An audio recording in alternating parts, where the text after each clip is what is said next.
Okay, sorry about that, guys. I had a phone call. You don't. Okay. You don't know how long you've been asleep. Only suddenly your eyes are open. Your stateroom smells strange.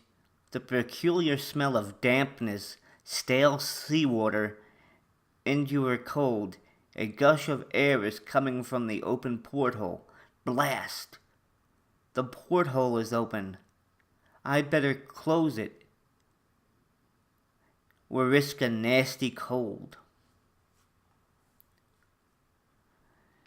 You get up and stumble to the porthole in the darkness. The bolts have been loosened and the fine spray from the sea wets your face. You slam it shut, bolting it tighter, and then from the berth above comes a blood-curdling cry. Ah! What the?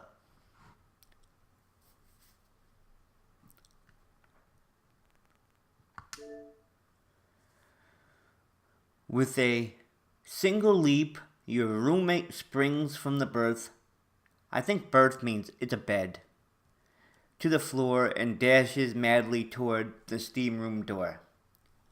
What is it? What's wrong? No, no, no! You listen to the footsteps running full speed down the corridor. Poor old boy, probably seasick. You shut the door and grope your way back to your berth. Your eyes close and you fall asleep again. Then during the early morning hours you are awakened by a groan. Oh. Not a very good sailor, poor chap. Listen to him moan. The next morning the sun streaming through the porthole awakens you and you dress quickly. The curtains of the upper berth drawn, you leave without disturbing your roommate. Probably isn't in the mood for breakfast anyway. On deck, the ship doctor stops you. I wondered if you could tell me what happened last night. We found your roommate cowering in the passage, babbling like an idiot. What, you mean he didn't come back to the stateroom? No, we have him in the ship's hospital.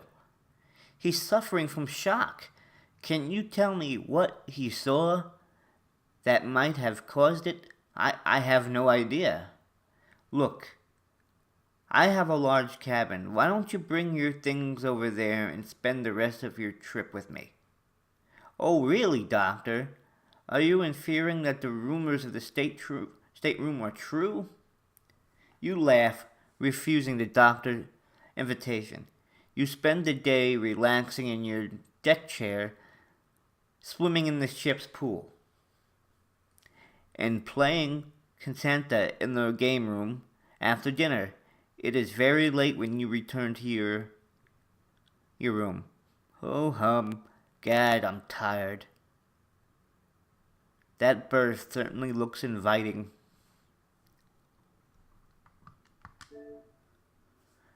You check the porthole to see that it is surely bolted, and then you stretch out on your berth. You lay awake thinking about the agonizing scream of your roommate the night before when, what the porthole is open again, and pew, the smell of salt water and decay. You get up and close it. You are frightened. You drastically remember checking it before you went to bed. You tighten the bolt with all your strength and stand there for a while, staring at the sea. Suddenly, what's that? A moan coming from the upper berth. You spring to the berth and tear the curtain apart, thrusting your hand in, and discover if there is anyone there. Sorry. That smell, that nauseating smell of stagnant salt water, and you take hold of something cold and wet, icy cold, something like a man's arm, And as you pull, the creature hurls itself from the berth, a clamming, oozy mess. Keep away! Keep away! In an instant, the horrible monstrosity has darted out of the stateroom door. Good Lord, so that's what it is.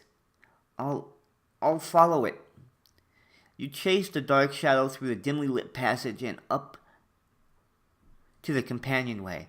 Blasted thing, it's getting away.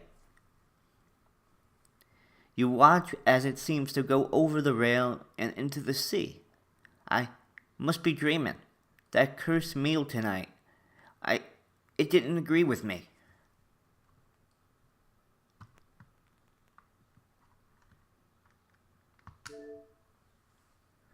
You cannot return to the horrible stateroom, so you walk on deck, finally turning up in the deck chair under the steamer blanket to sleep. A dreamless sleep. The morning sun blinds you as you are shaken up, awake. Oh, it's you, Captain. I went to your stateroom. You weren't there. Is anything wrong? Well, frankly, Captain, there is. Something very horrible happened in my stateroom last night.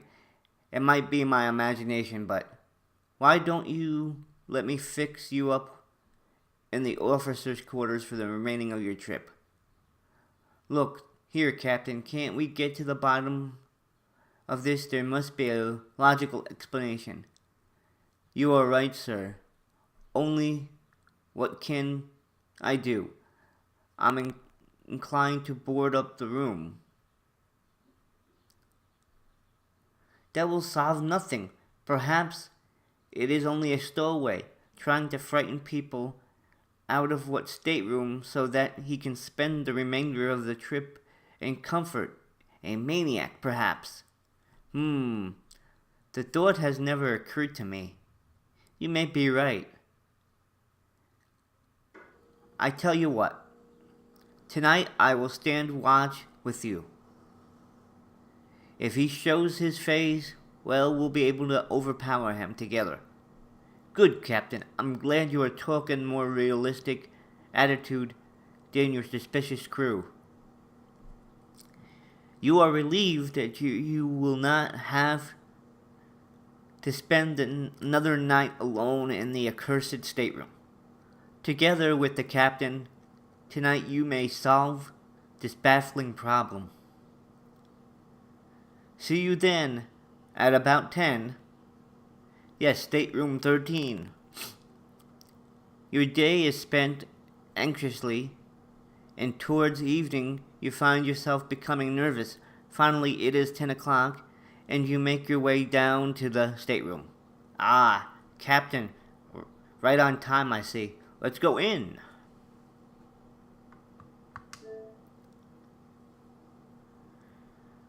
You check the porthole, you and the captain, and make sure it is tightly bolted. I'll sit here on the berth. Why don't you sit here on my vice? I can't pronounce that. Voice? I don't understand what that is. I think it's like maybe a dresser. Good now. Shall we turn out the light? The room is dark. Only the hum of the engines is heard, far below, and the muffled roar of the sea outside. Suddenly, you rush to the porthole and slam it shut. Some strange force seems to resist you.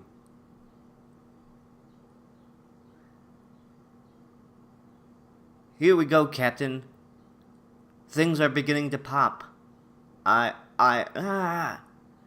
You spin around. The horrible creature of last night is rising out of the top berth. The captain is shrinking back. That's it. Let's get it, Captain. No. It can't be you. You're dead. I murdered you.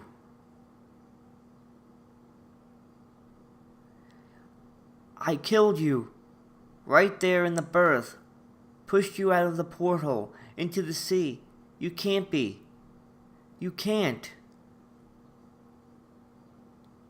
Horrified, you watch. The captain slumps to the floor, white as chalk.